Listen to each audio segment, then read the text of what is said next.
UP outsource सेवा निगम का जल्द ही कंपनी एक्ट में होगा रजिस्ट्रेशन, तैयारी शुरू। सचिवालय प्रशासन विभाग ने उत्तर प्रदेश आउटसोर्स सेवा निगम के गठन के लिए कंपनी एक्ट में निगम का रजिस्ट्रेशन कराने की प्रक्रिया शुरू कर दी है। इसके बाद बहुत जल्द निगम का गठन गैर लाभकारी संस्था के रूप में हो जाएगा। कंपनी एक्ट में रजिस्ट्रेशन के बाद निगम द्वारा आउटसोर्स की भर्तियां एजेंसियों के माध्यम से शुरू की जाएंगी। आउटसोर्स कार्मिकों के लिए सरकार से तय मानदेय व अन्य सुविधाएं देने का काम भी शुरू हो जाएगा। मुख्यमंत्री युवा उद्यमी योजना और रोजगार मेलों से खुले रोजगार के नए मौके, डिजिटल एआई और ग्रीन जॉब्स पर फोकस। मुख्यमंत्री युवा उद्यमी योजना और रोजगार मेलों से युवाओं के लिए रोजगार के नए अवसर खुल रहे हैं। डिजिटल एआई और ग्रीन जॉब्स पर विशेष ध्यान दिया जा रहा है। यह योजना युवाओं को उद्यमी बनने और आत्मनिर्भर बनने में मदद करती है। सरकार रोजगार मेलों का आयोजन कर युवाओं को नौकरी पाने में सहायता कर रही है। 4 दिसंबर तक शाम 5 बजे तक खुले रहेंगे सरकारी स्कूल, इस वजह से लिया गया फैसला। कानपुर में बीएसए सुरजीत कुमार सिंह ने एसआईआर डिजिटलीकरण कार्य पूरा होने तक परिषदीय स्कूलों को शाम 5 बजे तक खोलने का आदेश दिया है। डीएम जितेंद्र प्रताप सिंह की समीक्षा बैठक में डिजिटलीकरण की धीमी प्रगति पर चिंता जताई गई। शिक्षकों को बच्चों को छोड़ने के बाद शाम 5 बजे तक स्कूल में उपस्थित रहने के लिए कहा गया है और अवकाश के दिनों में भी विद्यालय खुले रहेंगे।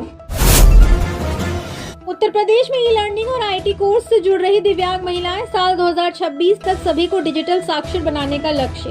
उत्तर प्रदेश में मुख्यमंत्री योगी आदित्यनाथ के नेतृत्व में दिव्यांग महिलाओं के सशक्तिकरण को बढ़ावा मिल रहा है। सुगम्य भारत अभियान और डिजिटल इंडिया के माध्यम से डिजिटल साक्षरता और समावेशी अवसरों का सृजन किया जा रहा है। सरकार ने दिव्यांगों के लिए 4% आरक्षण लागू किया, जिससे रोजगार के अवसर बढ़े।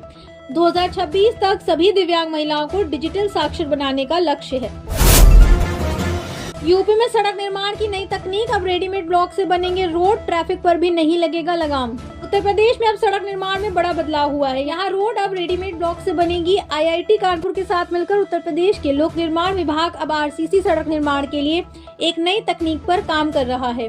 इस नई तकनीक में सड़क मौके पर न बनाकर रेडीमेड सीमेंट और कंक्रीट के ब्लॉक कहीं और बनाकर सीधे लाकर फिट किया जाएगा। इससे बेशक लागत थोड़ी बढ़ जाएगी, लेकिन समय की बचत होगी। यूपी में दिसंबर में धरातल पर उतरेंगे 5 लाख करोड़ के निवेश प्रस्ताव, सीएम योगी का बड़ा ऐलान। उत्तर प्रदेश के मुख्यमंत्री योगी आदित्यनाथ ने घोषणा की है कि दिसंबर में राज्य में 5 लाख करोड़ रुपए के निवेश प्रस्तावों को लागू किया जाएगा। सरकार इन प्रस्तावों को तेजी से कार्यान्वित करने के लिए प्रतिबद्ध है, जिससे रोजगार के अवसर बढ़ेंगे और राज्य की अर्थव्यवस्था मजबूत होगी। यह कदम उत्तर प्रदेश में औद्योगिक विकास को बढ़ावा देगा। पहले आओ पहले पाओ, इस योजना में मिल रही 1 लाख तक की सब्सिडी, जल्दी से करें आवेदन। प्रधानमंत्री किसान ऊर्जा सुरक्षा एवं उत्थान महाअभियान के तहत किसानों को सोलर पंप लगवाने पर सरकार 1 लाख रुपए तक का अनुदान दे रही है। 2 HP सोलर पंप पर राज्य और केंद्र सरकार मिलकर लगभग 98,593 रुपए का अनुदान देंगी, जिससे किसानों को सिंचाई में आसानी होगी और फसलों की उत्पादकता बढ़ेगी। इसके लिए ऑनलाइन आवेदन 26 नवम्बर से शुरू हो चुके हैं।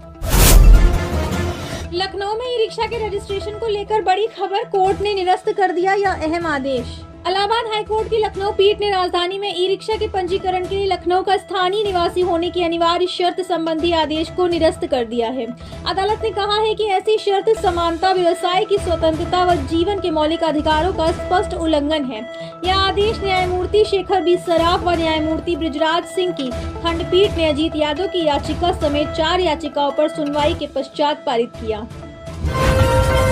सीएम योगी की नीतियों से थारू जनजाति को मिल रही नई पहचान, परंपरागत उत्पादों की ब्रांडिंग और मार्केटिंग से बढ़ रहा आत्मविश्वास। मुख्यमंत्री योगी आदित्यनाथ उत्तर प्रदेश को 2029 तक $1 ट्रिलियन की अर्थव्यवस्था बनाने के लिए प्रतिबद्ध है। वे जनजाति समुदाय को बाजार से जोड़कर आर्थिक विकास कर रहे हैं। थारू जनजाति के सशक्तिकरण पर विशेष ध्यान दिया जा रहा है और उन्हें व्यापार के लिए वित्तीय सहायता दी जा रही है। ओडीओपी योजना ने भी जनजाति समुदाय के आर्थिक सशक्तिकरण में महत्वपूर्ण भूमिका निभाई है।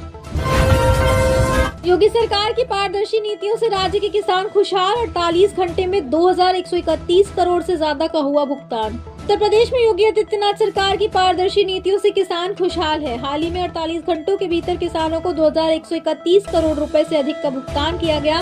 सरकार किसानों की आय बढ़ाने और उन्हें आधुनिक तकनीक का उपयोग करने के लिए प्रोत्साहित कर रही है।